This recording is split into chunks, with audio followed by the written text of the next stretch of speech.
Hello all, and welcome to another video. This one I'm joined by my usual suspect here, Dan King, Yes, you are. Mr. Charisma, and and we're going to be talking about the Air conflict that we went to last weekend. This was a 12,000 point tournament up in Leeds, and it was the first one run by Mr. Nick Williams. Honestly, Nick, Yeah. why would you put yourself? This was the prize for the wooden spoon, I believe. They got a signed portrait from Nick, so Nick decided to run Ulti Bash. And I have to say, just straight off the bat, No, no, no, it wasn't Ultibash. oh It was god, the I've air done it right. conflict. Right, it's Air conflict. God, this is going to be constant. I'm not editing out. We're going on. We're pressing on. Professional. Good. The Air conflict, and in his duty, I have to admit, he went above the extra effort to kind of establish himself a bit as a Yeah, tournament runner. he And did. don't worry, Nick, I'll get you off. Just to give an example, when you first arrived, you were presented with this handmade bag, laser cut turning template, some dice, a Wait a minute. model, and I, some I, sweeties. I actually found that picture quite alluring. Can I look at it some more? No, no, no. We're Okay. just going to move on and pretend that didn't All happen. right. There's Fine. some things that the world does not need to know, Dan. Okay. You have to admit, Yeah, as I said, it's good already bag was better prize amazing. support than Clash of Kings right Yeah, there. yeah. Also, I got really lucky because I got the undead dwarf, and I think that's the best model because I really want a whole unit of undead dwarfs. They're very cool. Just need to go to a few more tournaments. So yeah, and yeah, if you've been following the build up at all, he'd spent a lot of time on the terrain. He'd sort of built quite a lot of his own terrain. It was just really nicely presented. Yeah, lovely. I, Slick the I really like the tournament. Dragon Mountain model. That was really cool. I Yeah, just wish it breathed fire. That would have been awesome. yeah. Well, one thing at a time. I think he was up to all night finishing it off. But yeah, really nice terrain. We finished a good half hour ahead of schedule on the whole, which was nice. Lunch was good. Yeah. That was my first time at Patriot Games up in Leeds. That wasn't a bad shop actually. Apparently, you're meant to pay for parking outside. No one Yeah, told yeah. me, Apparently you are, Dan. Unfortunately, some spawny bugger like Dan forgets to pay all day and doesn't get a 75 quid ticket. which is good, just as long as I don't get one in the post. Yeah. But yeah, Patriot Games, nice place, nice big store. We were sharing with some Yu-Gi-Oh players in the same area as us, but I have to admit, for Yu-Gi-Oh players and sort of Magic players, are actually surprisingly quiet compared to other places I've been with them. We've been in Fanboy in the past, how noisy that can get there. So they weren't too bad on the scale of Yu-Gi-Oh players. I quite like the guy who ran the shop. He was friendly. He came round, and there was a bit of interest from people as well. Generally admiring the arms, which was nice. Yep. Yeah, and it was the one thing I would say is that if you listen, do the toilets up. It's like the one thing every gamer says, and it's true at this one as well. The toilets were need a wee bit of Yeah, work. I'd always heard that the ones at the Northwest Gaming Centre were bad. Obviously, it's Element now, but this was a bit worse than that. Those. Yeah, yeah. I did not want to go near it for a poo later in the day. Put it that way. But we'll leave you in that image. So the tournament was well. Dan, why don't you just give a quick rundown of the tournament itself? What the score was for that? Sure, sure. 5 games, 1,200 points apiece. Basically using Clash of Kings rules, except it was max one hero monster war engine. Chess clocks, 30 minutes a player. It wasn't auto loss on timeout. Instead, it's dice down, and you can still pivot your unit. I think that's what we'll all be doing going forward for Clash of Kings, etc. It's a Really? good tweak.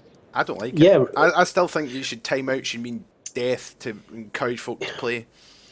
yeah, but you get some people moaning about it.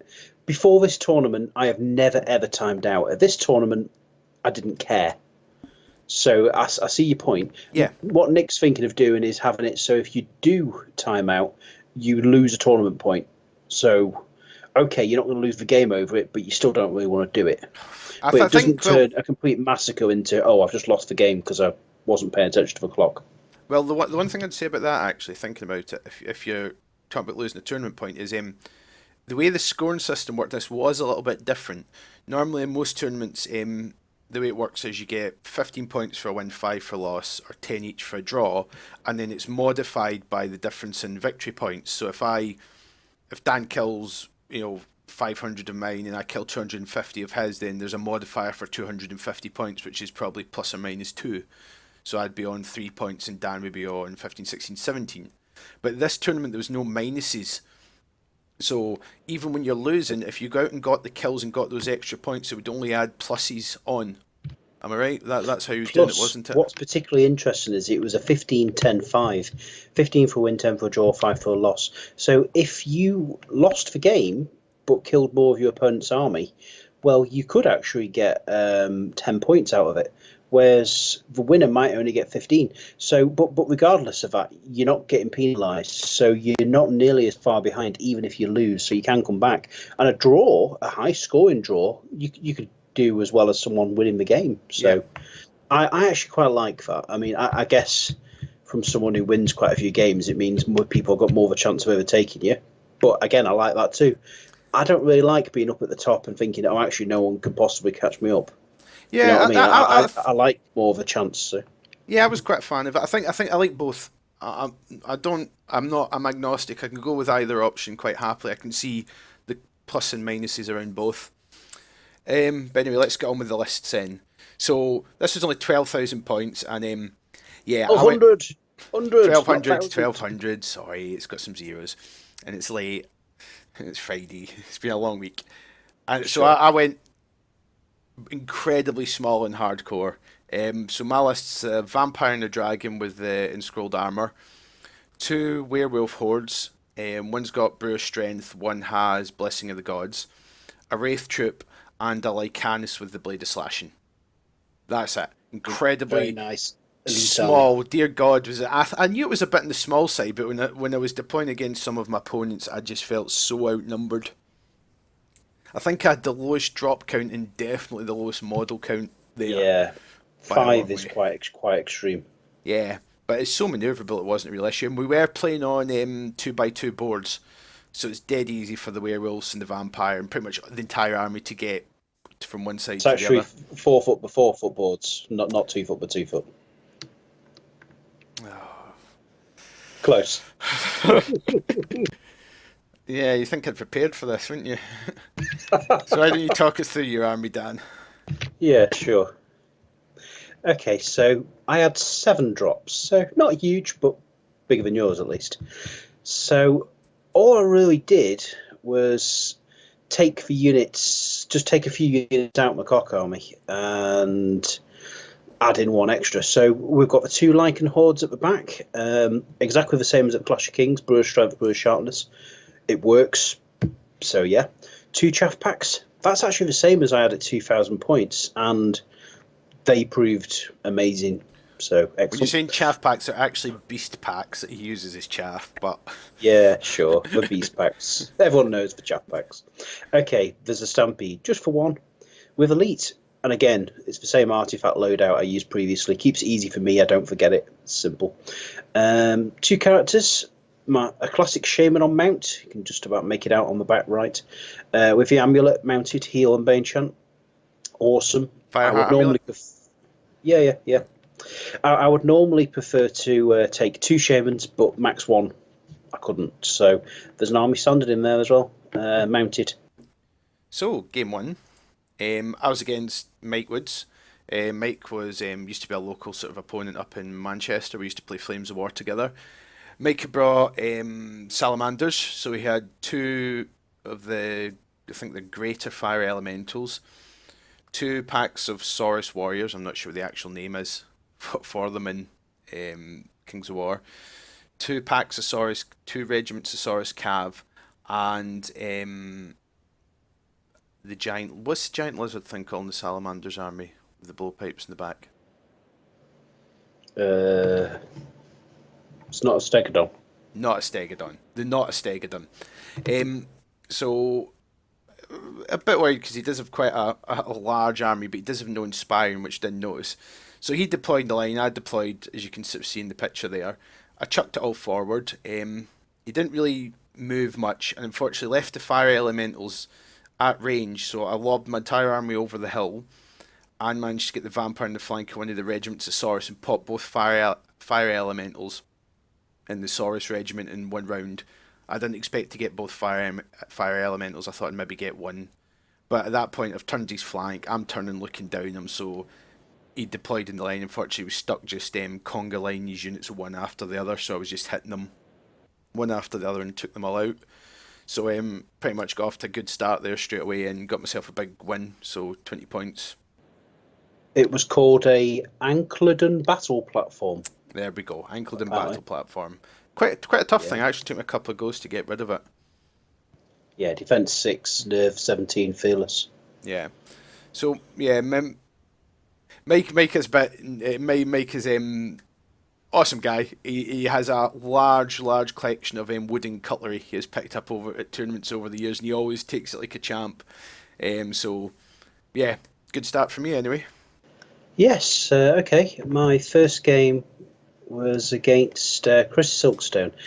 Chris had only played the game 3 times before. He had orcs. He hadn't even painted them yet. But he was keen to play Kings of War. And you know what? It was a fun game. He'd obviously never played against Herd before, so I took him from my army and list, and I think some of it soaked in. And But not all of it. did you show him in detail exactly what each of the units does? I actually talked him through every one and explained, but he still can only take in so much because he's only played 3 times before. Yeah, I outmaneuvered him. He tried to stop my stampede with a defense 6 Crudgeon chariot. No, that didn't work. I used my chaff to stop his orc axe horde. He had 2 regiments of Morax, and Chris did the classic thing that new players did. He just took so many artifacts. He even gave his Skulk's chaff the elite artifact. All right. He just had everything had an artifact that could, basically. Yeah. Those Morax were obviously horribly hitty, hence I ran around them until I felt I was dead. And then I killed them as well. And that was it. He said he enjoyed it, and he said he'd learnt a few things because I was obviously talking him through my tactics as I went along. As people do comment that I seem to enjoy monologuing. Well, I am the Dark Lord. I mean, what do you expect? So yeah, it was a good game. So hopefully he picked up a few things, and I know by the end of the game tournament he was actually starting to win games. So good. That was a win to me. So my second game was against Elliot. Played Elliot before, at least once, maybe twice. He had a Forces of Nature list. Now, let me try and remember what this one had. It had the Winged Beast. It had the Green Lady. She's one with like loads of healing, isn't she? He had 2 regiments you've of got- Sentinel Brave Striders, Yep. 1 regiment of Hunters of the Wild, a Winged Unicorn with Lightning Bolt, and a Beast of Nature with Flying Lightning Bolt. So this was a tricky list for me. Hang on, did you say the Treeman as well? You know what? I didn't say that. I did ask for his list, so he obviously didn't put that on his own list, so he's obviously forgotten it. Well, unfortunately, he did have it in my game, so he had the big heavy ass Treeman thing there. He definitely had it in my game, yeah. Yeah. So his list from my point of view is quite scary because it's pretty much as fast as mine, but he's also got the shooting, so I'm the one that's going to have to move up and engage. So what happened was initially I kind of deployed over to the right. He started pushing up and he swung a unit of Striders up on the left. So I decided rather than letting them come round, I chuck the Vampire across into them. Vampire goes into them, fluffs it, only does a couple of points of damage, goes back in, fluffs it again. It basically takes him 3 turns to kill the unit, and by that point the tree herder, is it, had managed to wander across. Yeah. And tree herder is not good for a vampire. He gets the charge with it and smashes the vampire up and loses the vampire. In the middle, it pretty much all goes wrong. We're in this situation you can see here in this picture. I've decided, right, I've got to come forward, so I've pushed forward and given him the charge with 1 unit of Striders against a unit of werewolves, and I've got the Lycanus and the other werewolves hanging back. So if he wants to come in, you can only put 1 thing each. So he puts the unit of Striders into the werewolves, puts the Winged Beast into the other unit of werewolves. The Striders do some damage, and then proceed to waver the werewolves. The Beast comes in, doesn't do much. I countercharge the Beast with my werewolves and my Lycanus, wreck it completely, and then double win the break check. And then with the lucky dice, which is something we should probably explain now, this tournament there was a rule that you got a lucky dice. So once per game, you could re-roll one dice, only one dice. So it's basically there to kind of almost stop the good old double ones. And in this case, I re-rolled it and still got a 1. So the beast didn't pop, and the other werewolf unit was wavered. So he comes back in. I think he wavered the werewolves again. I killed the beast eventually, but at that point he took the other unit of werewolves out, and he took the Lycanus out. He took the werewolves out, the other unit, and he just tabled me. Everything he hit, he pretty much wavered or popped. So it was kind of one of those games. It was always going to be tough. He's a good player. His list is a good list against mine. So I'm going to, it's a little bit of luck either way could swing it, but I think Elliot met himself. He just everything he touched just wavered. Did a couple of points of damage and wavered units. So that was it pretty much didn't give me much chance there. So I went down quite big to that one. Unfortunately, I didn't get much out of it. I think I got the beast and the unit of striders, and that was it. Dan, your game. Yes. So my game 2 was against Stephen Pearson with goblins, and you can just see the fatal mistake that he's setting up there.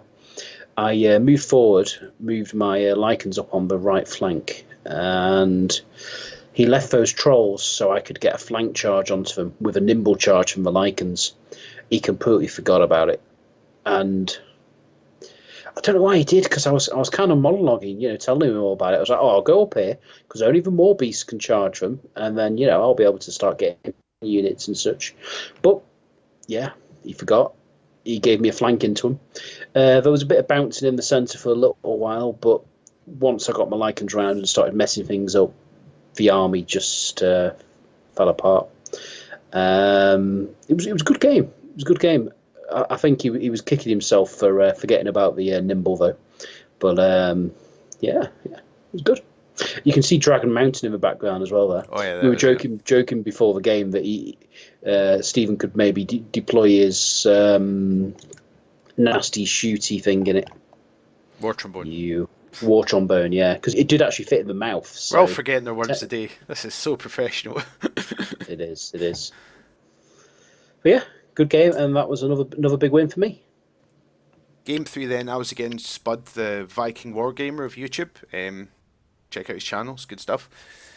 He had Abyssals, so he had a horde of grotesques, a horde of, I think, the half-breeds, the grotesque character, a mage character, the dragon breath type weapon, the flamey one they've got, a unit of abyssal berserkers, orc, slave orc, axe horde, and a slave orc gore rider regiment. He actually had abyssal dwarves, not abyssals, but close enough. Yeah, we quibble over terms. So we rocked up, we deployed up, and he deployed his stuff across in a big line. I deployed up this side, I took this side so I could, because I didn't want him turtling down between the two woods. Then what he proceeded to do was shove everything forward. He took the first go and just went rah. And immediately I was quite concerned because his units are all quite hard, and if I'm going against any one of them, I'm going to get flanked horrendously. So if he keeps coming at me, I'm in real trouble. So he came up, and he came up again. I was sort of hiding half behind those woods and shoved some units in the woods on the right there. So I piled into the right with the vampires and the werewolf and the vampire, and popped the grotesques, and I got rid of the berserkers as well because they were going to be a lot of damage output. And that was good. I went in, popped them, and you see this situation here, I'd put the wraiths in against the horde to hold it up. So he come to his next turn, and he countercharges in the right, sends in the half-breeds and the character into my units. And in the middle there, he puts the horde in and the gore in against the flank of the wraith troop. So on the right side, he hits, does some damage, bounces back, doesn't pop anything. In the middle, now, this is possibly one of the most amazing things I've ever seen. The gore coming in the flank, that's what, 36 attacks? They're disrupted, so they're hitting on 5s, wounding on 5s. They come in, they do 1 wound to the wraiths. Okay, that's unexpected, but well, he's still got the entire axe horde in the front, which is 25 attacks, hitting on 4s, crushing 1 again, so wounding 5s. They proceed to do no wounds to the wraiths whatsoever. So in about 60 Wow, attacks, crushing one, he does 1 wound to the wraiths. And then that's impressive. that I honestly am gobsmacked. I've never witnessed a roll like that in my years of wargaming. And then, just to add insult to injury, rolls the break test and rolls 10. If he'd rolled 1 point more, he still Oh, would have popped them. I was, wow. I have to say, I just stood and watched in pure awestruck at this dice roll. And got to give the guy complete respect. If that was me and I'd rolled like that, I'd have toys out the window and and been swearing my head off and probably had a wee paddy. But he was just, yeah, very very cool about it, very calm. Just a bit despondent, and I can't blame him. But with dice like that, what can you do? So at that point, because that bought me an entire extra turn, I could clean up the right hand flank and then turn to face the middle and took all that off as well. So I managed to get another big one out of that one. Nice. Mm. Did he have any trouble with utterly spineless? Or Nope, nope, not at all. lucky. No, we did remember and roll it, but no, that didn't come up at all. So yeah, I'll admit, he got my best sportsman just for, basically not for being so well, so gracious despite such utterly abysmal role. And it wasn't just there. Generally throughout the game, his dice just ruined him completely. Didn't matter Yeah, what he did. I played against Spud once before. It was a fun game. So you're game 3 then, and it looks like you're against Elliot there as well. Yes, so I got to face Elliot. We went over the army before. This was an interesting one because we basically both deployed practically in a quarter, slightly overlap in the middle, and then came at each other at angles. And you can just about make out his tree herder behind the ruins on the back near those lichens. And I deployed up there thinking, well, I did get off him a front charge, but he would have been hindered because the tree herder didn't have Strider. Mm-hmm. I was thinking, does it have Strider? No, it doesn't have Strider. Everything's got Pathfinder, of course, but not Strider. So he didn't bother charging me. I didn't know he did charge, but it didn't do any damage, or maybe one or two, and he regenerated it. Mm-hmm. In the centre, he actually moved them both up, his units up in a line, and then I just moved my chaff forward. And it was, funnily enough, in Nick's tactics article a day or two later that came out of the King's War blog, it was like, move your chaff forward to block multiple units. Mm-hmm. That's exactly what I did. I put it in front of 2 units, neither could do anything, and that basically blocked his advance. The Stampede took out the rightmost one. Mm-hmm. The other one couldn't do anything at that point. He did get to charge with horrible Hunters of the Wild, which were horrendously, horribly nasty. They did actually do a lot of damage to the Stampede, but it wasn't enough to wave them, thankfully. And then I took them out as well. The lichens, it took them like 3 turns to kill the tree herder. I know everyone's sort of nodding and saying, oh yeah, well, defense 6 regen. Yeah, but I was putting a lot of damage onto him. But yeah. I think, honestly, I do rate tree herders as one of the best units in the game. I did like 10 damage in the first round, so there was that wasn't a super high one, but then he regened a bit back, so it did take me like 3 turns to kill him, but I got him in the end. And then once the rest of the lichens were coming in and such, it all spelled doom. And I think by the end of it, I might have lost maybe 1 chaff beast pack, and I don't think I lost anything else, and killed it all. Yep. So after game 3, this was the current standings. Dan, you were in the lead with Nick just a hair's breadth behind you, and then that's right, coming up 13 points behind you. So I'd failed to route 75 points total out of the 3 games. So, wow, yeah, decent scores. Big score. So, I know we're both looking pretty good at this point. I didn't realise that was your middle name, by the way. Yeah. I don't normally put it too many places, but yeah, this is what happens when Nick lets people fill their own names in the score sheet. Oh, that makes sense now. Yeah, I was slightly disappointed with everyone else, to be honest. So game 3, we're both looking pretty good. It's pretty obvious from this ranking anyway, because it's a Swiss system. Who the next games are. Dan gets Nick and I get him Sam. So Sam had orcs, two Gore Rider regiments, a Morax regiment, a Troll regiment, a Cludger and a Winged Slasher. What's the orc? A mage. I can't remember what the orc mage is called all of a sudden. Great shaman. Great shaman and a flagger. You've been messing with orc armies all week. You really I should know. remember. I know. I think it would. Yeah, And this that's was a nice looking army. this is scary. This is a scary army, and especially initially he started deploying in a line, and I was like, yes, get in there, deploying a line, and I'll have you. And then he went and changed it and deployed in the block, and that made it really difficult. He moves up in this block, and I'm then stuck in the situation where, yeah, I can probably go in and smash the first two units, and then I'm going to get counter smashed. So what happens was he moves up, and then he charges his winged slasher over my army into the wraiths in the woods at the back. That was a bit of an odd move. I'm not quite sure why he did that. I'm fine with him doing that. That kept that out the game for like 2 or 3 turns. You wouldn't expect to take it with the hindering, would you? Yeah. Hitting on 4s, you're talking, what, 5 hits? And with defense 6, you're not going to do more than maybe 3 damage. Yeah, I think if I remember right. 3 rounds. Yeah, they stood for a round at least, so it took him about 2 rounds to gather them, but I was fine with that. But he'd shoved everything else up. And at this point, I was a bit exposed, but I decided to try a bit of a high-risk manoeuvre. Normally, I like to multi-charge everything. In this case, though, I just went tail with it. Put 1 werewolf pack into the Morax, put 1 werewolf pack into the Trolls, and then the Vampire charged one. It flew over and charged one of the Gore regiments, and the Lycanus went through a gap in the middle and charged the other one. So I decided, because to try and lock both Gore regiments down, I figured I probably wouldn't take the Trolls because it was a hindered charge. It was coming in over that small wall. But I was really hoping to pop the Morax because they were the ones that really concerned me. And thankfully that's pretty much what happened. I went in, popped the Morax, everything else bounced but put down some damage. He counterattacked, did a bit of damage. But at that point I've got that extra werewolf unit, so then I proceed to just go munchy munchy munch. And because I got that little bit extra at the start with that werewolf unit, I could then free it up and turn on flanks, etc., and just went through, proceeded to kind of munch through the rest of his army. Sounds like you had a bit of luck there. The Morax. If you were hindered. No, that was against the Trolls. I was hindered. I wasn't hindered against the Right. Morax.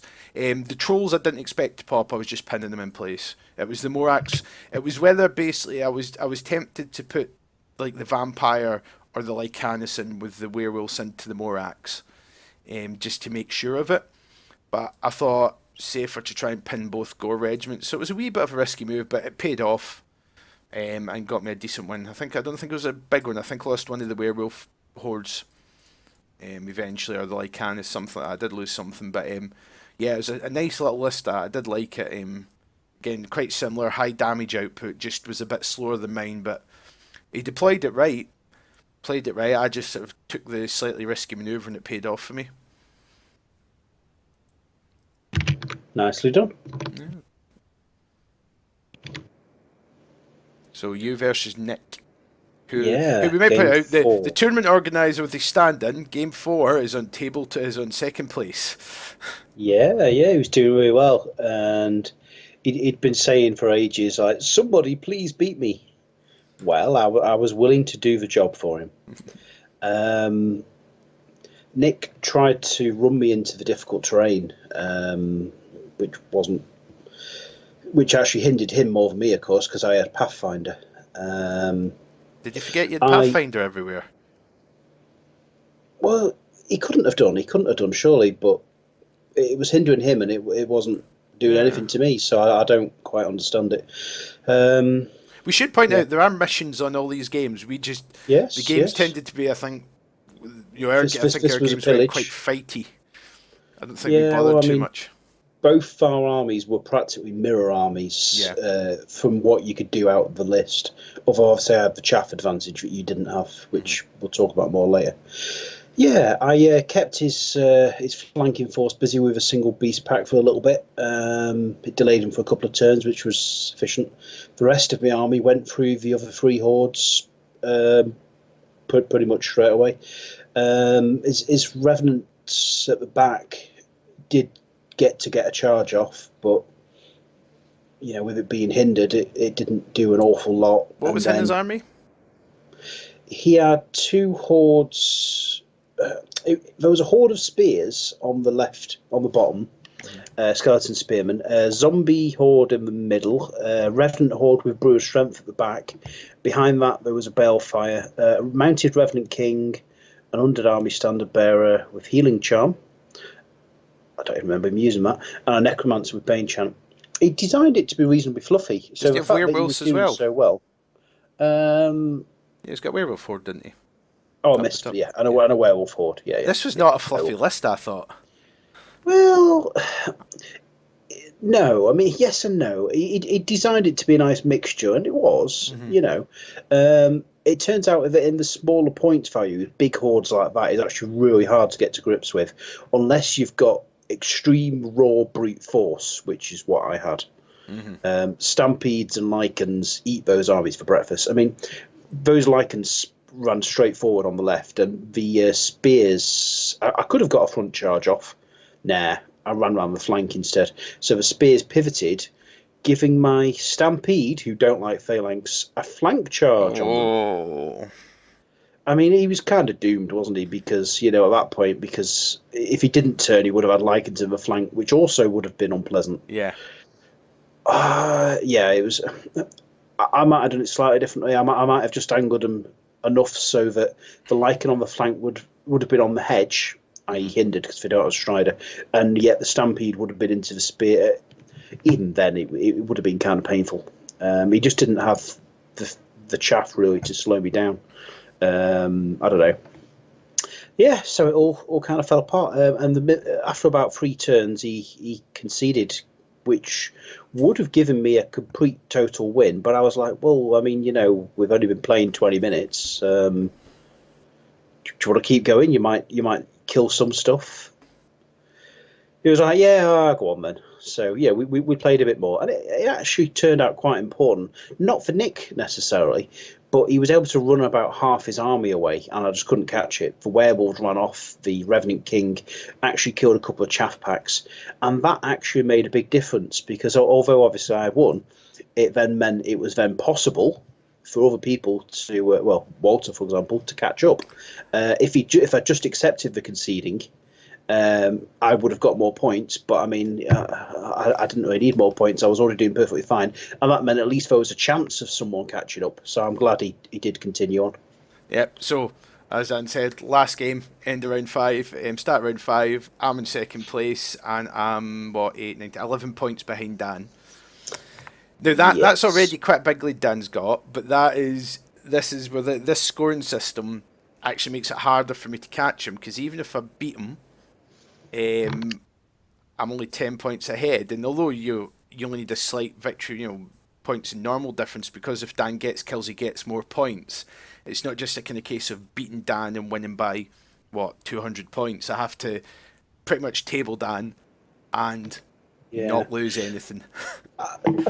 I don't think that was the scoring system's fault, because if I'm not complaining using about that. a normal scoring system, I would have been further ahead. Yeah, I'm probably might not be in second chance. place, so I don't know. The scoring system is what it is, but just to give sort of an idea of the pressure. And unfortunately, my score, although good, is not far enough ahead of me to even play KG, because there's quite a lot of people who are close enough to leapfrog me. So unfortunately, going against Dan, I have to go on full tilt. Yeah. Note, of course, your kills were actually very similar to mine at that point, because I'd only killed half of Nick's army. Yeah, and I'd had a loss, so I did a bad loss before that point. So I think I'd done quite damn good in the kills. Yeah, because at that point I was 560 points down out of the total I could have got after 4 games. So still decent, but. So the last game then. Bit of a mirror match. So there's a scenario in there somewhere. It doesn't really matter. It was dominate, wasn't it? So again, a good one for us. So no, it was an invade last one. Oh, invade. Yeah, sorry, invade. So we both have to run to the other side of the table. I think we can manage that. Yep. So as you can see, I deployed over one side. Dan deployed over the other side. Yep. Dan moved forward. I did, and I actually made a slight mistake here. I say slight. It could have been game loss. I aligned my Stampede, allowing the Lycans to charge his Vampire Dragon in the flank. But then, because of the fact that I knew his Lycans on the side were going to go forward 18 potential in pivot, which they did, I wasn't surprised, I decided to change the angle slightly, just because I thought the ones in the hill as well might come over, and then I wouldn't be able to charge them. Anyway, long story short, I pivoted slightly too much, so it meant that if the Vampire Dragon did charge me, which it did, I wouldn't be able to actually quite see the flank anymore. Yeah, Oops. at this point, I didn't realise I felt have any choice when I had that opening presented, because the problem we have is if we run at each other, Dan has 2 units of chaff to my 1. Dan wins. Basically, that conflict, because you can chaff up both my werewolf units and pick on a target, chaff up the rest of my army, and that'll give you the overwhelming swing. So even if I pick something off, the grind will go completely in Dan's favour. So chucking the vampire in there wasn't meant to pop the Stampede. No, it was very slight shot. You maybe could have got away with it, but even then you would have had to have rolled like a 12 or something. It was practically double 6 territory. Yeah, which I did. No, I didn't go for it then. That was, I believe, that was this over picture. So yeah, the next turn. So the next turn, Dan, I think your move was pretty much you swung everything round. Well, what I did here was kind of interesting, because what you see there's the beast pack behind the other unit. What I did is I charged the beast pack and the Stampede into the vampire, and because the Stampede was further over, it meant that moved towards the Lycans and the beast pack got in and they split the frontage. That meant I was able to protect the Stampede from the other Lycans coming up the flank, which was useful. Yeah. And it also meant I got the chaff pack into that difficult terrain, which was also useful. The Lycans swung round, and I basically moved my chaff forward, so not too far, but sufficient so that he could only charge the Lycans with one of his units. So, yeah, it meant that there was very little chance that he would take any of those units, whereas I would have lots of potentials on my turn. So basically, with that in mind, I decided to try something a bit different, and I threw the Wraith units in front of one of the Lycans to slow them down. I chucked them werewolves in with the vampire to try and pop the Stampede, and then I put the other unit of werewolves into the beast pack that was sitting in the rough terrain, because I thought, let's get rid of the chaff, and then I can turn to face and we can see what options we could presented, rather than, because if I pile into the Lycans, the werewolves aren't going to do much. So the werewolves and the vampire don't roll particularly fantastically. They don't do massive amount of damage to Stampede. I used my lucky reroll to let me waver the Stampede, so at least I managed to waver them. The werewolves that go into the beast pack then proceed to fluff it spectacularly, and the beast pack survives pretty much unscathed, like 3 points of damage. And that's a bit of a disaster, because now that werewolf pack's at least lost a whole other turn now, and that's going to give Dan a massive advantage. Interestingly, and just while we've got that picture up, do you remember us debating if that Lycan unit would have gone through the difficult terrain? Looking at that picture, it really looks like it should have. Man, doesn't it? We measured afterwards. And remember though, you'd slid over. Well, true, but if you look at a straight line, you really think you would have gone through it. Anyway, we determined that it didn't. Yeah. Oh yeah. But it was damn close. Could be the angle. By that picture, it kind of looks like it would have gone through it. Maybe you'd moved it slightly too. I don't know. Either way, it didn't. So yeah. So I think after that, basically, kind of, Dan unfortunately got the flank on the vampire with the Lycans, because the vampire had been shoved over. Yes. And vampire went bye-bye. It did, yeah. 36 attacks in the flank, and I believe that was with the Brewer Strength one. And I think I actually may have Bane chatted it as well. Yeah, I did. Yeah. So I managed to come back, and I finished off the Stampede, and I finished off that pack and turned my werewolves round. By this point, advantage Dan. I think I threw the Lycanus in front of one of your packs to try and slow them down a bit more. Yeah. But not massively. Basically, at that point, Dan picks off the Lycanus, and I lose one of the werewolf packs. I managed to pick off one of the other like Canis packs with a lucky kind of charge. It just hits an You really undamaged like did. Canis It was pack. completely undamaged, so the chances of you taking it were very slim. It was inspired as well. Well, I think it was the same unit that fluffed it completely against the Beast Yeah, pack, so they made it, up for it kind of themselves. redeemed itself. Yeah, it was like, what? And we pretty much ended up like this at the end, with Dan unfortunately getting the charge. Yes, yes. This was an interesting point because uh, I think this was actually the penultimate. Yeah, this was the penultimate turn. This was turn 5. Yep. Because on turn 6, because I didn't take it, and they ran off a bit more. And because don't forget, we were playing an invade. So at this point, I was like, okay, I kind of need to take that unit, but we're playing an invade. So what I did, because the characters scored half points, I ran both the characters into the far side and used the Lycans and the Chaff Pack to take out the remaining werewolves. Well, they didn't quite take them out because you went in at first, if I remember rightly, and you wavered them, and then I thought I took them on the final turn. no, you wavered them, and then you used your lucky roll, needing a 4 up on that dice Oh to yes, I pop them. I So did. Turns out lucky rolls are useful. yeah, so it actually came right down to the bloody wire, Yeah, and yeah. so the end result was Dan won the best general and won overall because Yeah. Nick was using soft scores in quite a lot of this as well. Elliot managed to leapfrog him and came second.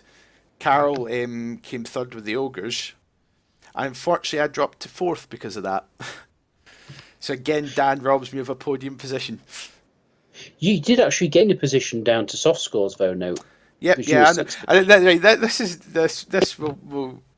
I went on a rant sort of at the start because I don't like soft scores and game scores be mixed. I'm all for painting and a lot of fuss be made about painting, just like them separately. And in this case, yeah, the soft scores bumped me a few places in the final. I But think the reason you went up one is because I did vote you as my most sporting opponent.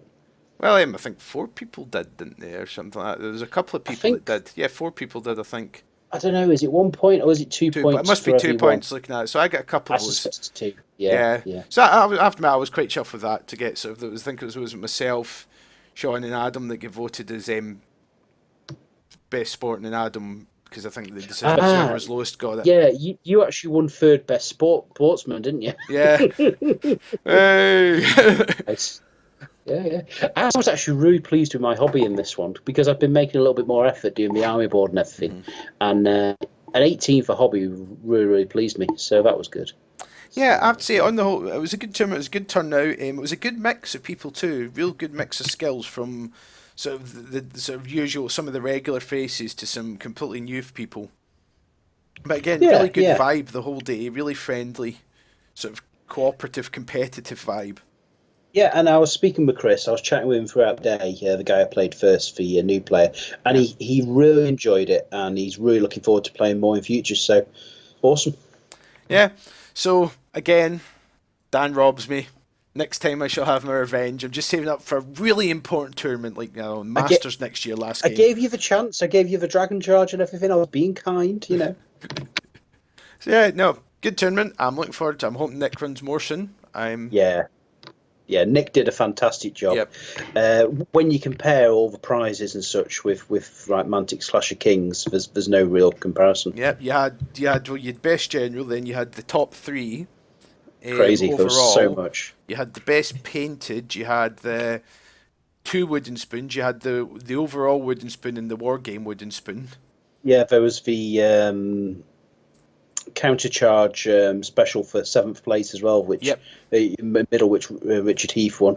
Yeah, won some dice from Um, counter charge, which was nice of those guys. I yeah, thought. yeah, Yeah, overall, just really, really good fun tournament. Kind of very hobby affirming one. I have to admit, I came away from it, came home and got on with some painting. yeah. So yeah, awesome event. Well done, Nick, and I really can't wait for the next one. I actually really liked the fact we were playing slightly smaller points. 1200 worked well for me. I like doing 5 games. I was surprised how much I Um, enjoyed 1200 personally, because yeah, when I first saw it, I was like, I don't normally go for low points. I'm definitely normally a bigger is better kind of guy, but I have to admit, the 12,000 works, Kings of War actually works quite well, especially with the timer. It adds a bit more stress. I mean, I do think as far as the cock's concerned, bigger may be better. Uh-huh. But for smaller events, for other events, it's fine just to go a bit smaller and. No, the 5 games, and it was quite. As you said, it was quick. I think he overestimated the time. We were done half an hour early. Yeah, I think because he wanted to make it work for new players. He gave us extra time, and he pulled the timings forward a bit, so it worked great. And as you say, yeah, it all just he Worked. did a really good job. Yeah. Well done, Nick. Yeah, well done, Nick. So hopefully y'all enjoyed that one, and like, share, subscribe, all those things you're supposed to do, comment, whatever. Subscriptions are nice, actually. I like subscriptions. That's probably my favourite. Right, anyway, thanks very much, everyone, and catch you all later. Bye-bye.